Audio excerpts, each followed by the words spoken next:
First responders had a lot of baggage to unpack after the last episodes of 911 and 911. Nashville. Athena, Hen, and 3 other passengers were left to fend for themselves in the space capsule on the flagship series as fire began to infiltrate through the vents.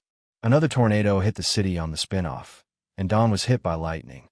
The majority of the other paramedics and firefighters don't have time to grieve, but their fates are unclear.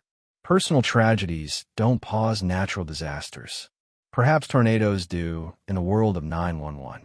The first crossover between 911 and 911. Nashville is exciting news.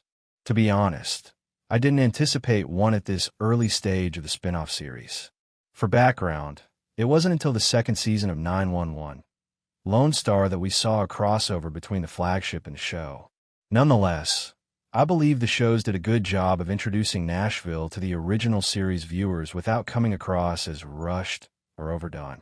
To extend the link with the space capsule, Maddie only needed to contact Cammie at the call center in Nashville. Cammie also verifies that tornadoes and the geomagnetic storm are occurring simultaneously, indicating that she is having a busy day. In unprecedented times, 911 turns everyone into a hero. Denny, Mara, and May Grant in the 118 Station's kitchen on 911. Picture courtesy of ABC. As of right now, The Sky is Falling is my favorite of the 4-part space event's 3 parts. The storylines of all the characters are well balanced, and there aren't any overly dramatic cliches that make the show seem silly. In my opinion, the Earth material is among the greatest that 911 has produced recently. Everything with Chimney and May is reminiscent of classic 911, in which they experience a massive catastrophe, but the repercussions on a more grounded level are equally significant. It highlights the internal struggles that these folks have been fighting in silence. It's wonderful to see that 911 still has what it takes to be the multi-season hit that it is. Before I get ahead of myself and start obsessing over the episode, let's go back to the beginning and start with the ground storylines. To my surprise, the space stuff has kind of taken a back seat, but we'll get to it shortly. The falling debris from orbit separates a couple on the verge of divorce on the ground.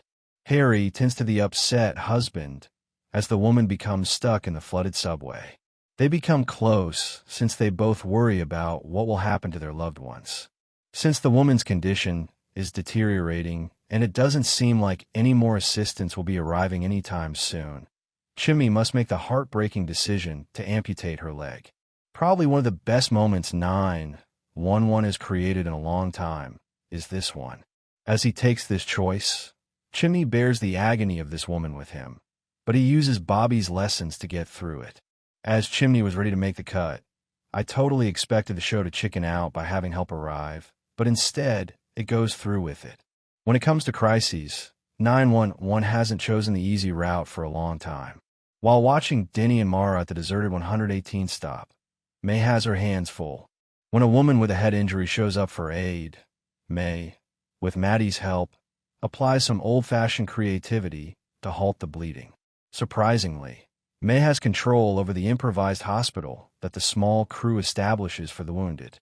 Since we haven't seen May in that role in such a long time, it's easy to forget that she was once a dispatcher. Perhaps, though, she now has a chance to become a paramedic. In my opinion, there is nothing wrong with the next generation making calls with the 118. Shippers of Ravi and May will also enjoy that.